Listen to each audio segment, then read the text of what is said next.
Évangile selon Luc, chapitre 9. Jésus, ayant assemblé les 12, leur donna force et pouvoir sur les démons, avec la puissance de guérir les maladies. Il les envoya prêcher le royaume de Dieu et guérir les malades. Ne prenez rien pour le voyage, leur dit-il, ni bâton, ni sac, ni pain, ni argent, et n'ayez pas 2 tuniques. Dans quelque maison que vous entriez, restez-y, et c'est de là que vous partirez. Et si les gens ne vous reçoivent pas, sortez de cette ville, et secouez la poussière de vos pieds, en témoignage contre eux. Ils partirent, et ils allèrent de village en village, annonçant la bonne nouvelle et opérant partout des guérisons. Hérode le tétrarque entendit parler de tout ce qui se passait, et il ne savait que penser, car les uns disaient que Jean était ressuscité des morts, d'autres qu'Élie était apparu, et d'autres qu'un des anciens prophètes était ressuscité. Mais Hérode disait, « J'ai fait décapiter Jean. Qui donc est celui dont j'entendis dire de telles choses ?» Et il cherchait à le voir. Les apôtres, étant de retour, racontèrent à Jésus tout ce qu'ils avaient fait. Il les prit avec lui et se retira à l'écart, du côté d'une ville appelée Bethsaïda. Les foules l'ayant su, le suivirent. Jésus les accueillit et leur parlait du royaume de Dieu. Il guérit aussi ceux qui avaient besoin d'être guéris.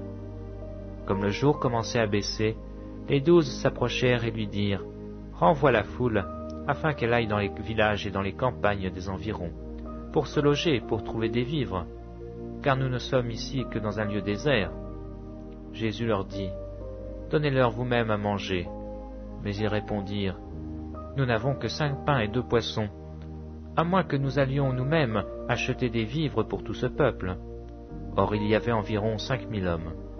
Jésus dit à ses disciples, « Faites-les asseoir par rangées de 50. » Ils firent ainsi, et les firent tous asseoir. Jésus prit les 5 pains et les 2 poissons, et levant les yeux vers le ciel, il les bénit. Puis il les rompit, et les donna aux disciples, afin qu'ils les distribuassent à la foule. Tous mangèrent et furent rassasiés, et l'on emporta 12 paniers pleins des morceaux qui restaient.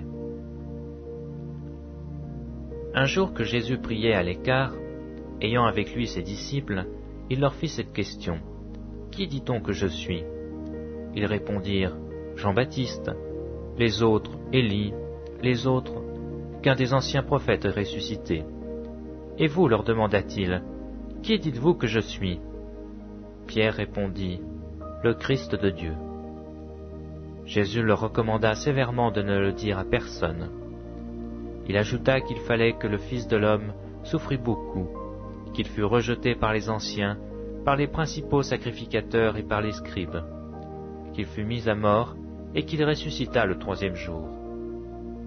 Puis il dit à tous, « Si quelqu'un veut venir après moi, qu'il renonce à lui-même, qu'il se charge chaque jour de sa croix et qu'il me suive.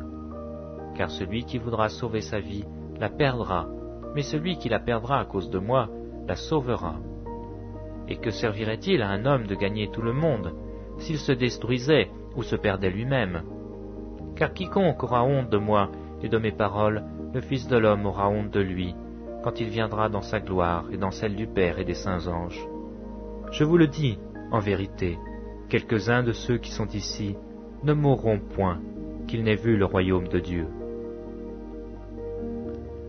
Environ 8 jours après qu'il eut dit ces paroles, Jésus prit avec lui Pierre, Jean et Jacques, et il monta sur la montagne pour prier. Pendant qu'il priait, l'aspect de son visage changea, et son vêtement devint d'une blancheur éclatante.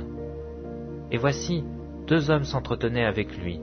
C'étaient Moïse et Élie, qui apparaissaient dans la gloire, parlaient de son départ qu'il allait accomplir à Jérusalem.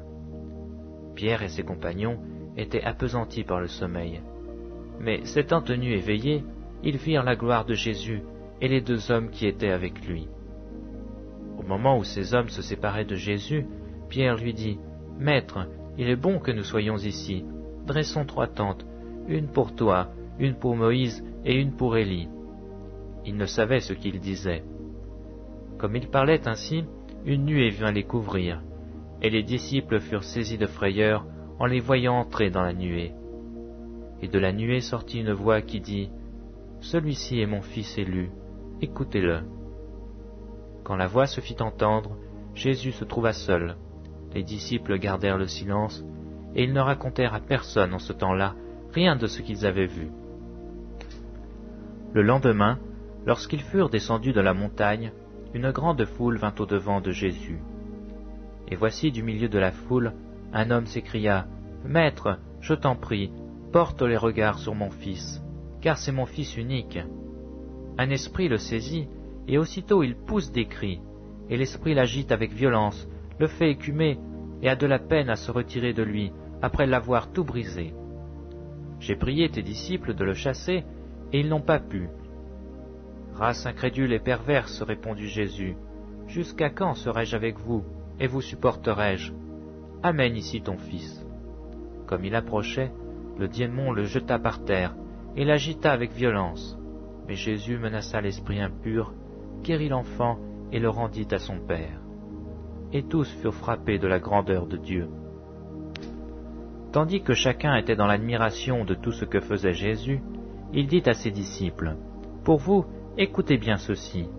Le Fils de l'homme doit être livré entre les mains des hommes. » Mais les disciples ne comprenaient pas cette parole. Elle était voilée pour eux, afin qu'ils n'en eussent pas le sens, et ils craignaient de l'interroger à ce sujet. Or une pensée leur vint dans l'esprit, savoir lequel d'entre eux était le plus grand. Jésus, voyant la pensée de leur cœur, prit un petit enfant, le plaça près de lui, et leur dit, « Quiconque reçoit en mon nom ce petit enfant, me reçoit moi-même, et quiconque me reçoit, reçoit celui qui m'a envoyé. Car celui qui est le plus petit parmi vous tous, c'est celui-là qui est plus grand. » Jean prit la parole et dit, « Maître, nous avons vu un homme qui chasse des démons en ton nom, et nous l'en avons empêché, parce qu'il ne nous suit pas. » « Ne l'empêchez pas, lui répondit Jésus, car qui n'est pas contre vous est pour vous. » Lorsque le temps où il devait être enlevé du monde approcha, Jésus prit la résolution de se rendre à Jérusalem. Il envoya devant lui des messagers qui se mirent en route et entrèrent dans un bourg des Samaritains pour lui préparer un logement. Mais on ne le reçut pas parce qu'il se dirigeait sur Jérusalem. Les disciples Jacques et Jean, voyant cela, dirent, « Seigneur, veux-tu que nous commandions que le feu descende du ciel et les consume ?» Jésus se tourna vers eux et les réprimanda, disant, « Vous ne savez de quel esprit vous êtes animés, car le Fils de l'homme est venu, non pour perdre les âmes des hommes, mais pour les sauver. » Et ils allèrent dans un autre bourg. Pendant qu'ils étaient en chemin, un homme lui dit, « Seigneur, je te suivrai partout où tu iras. » Jésus lui répondit, « Les renards ont des tanières, et les oiseaux du ciel ont des nids, mais le Fils de l'homme n'a pas où reposer sa tête. » Il dit à un autre, « Suis-moi. » Et il répondit, « Seigneur, permets-moi d'abord d'aller ensevelir mon Père. » Mais Jésus lui dit, « Laisse les morts ensevelir leurs morts, et toi, va annoncer le royaume de Dieu. » Un autre dit, « Je te suivrai, Seigneur, mais permets-moi d'aller d'abord prendre congé de ceux de ma maison. » Jésus lui répondit, « Quiconque met la main à la charrue et regarde en arrière n'est pas propre au royaume de Dieu.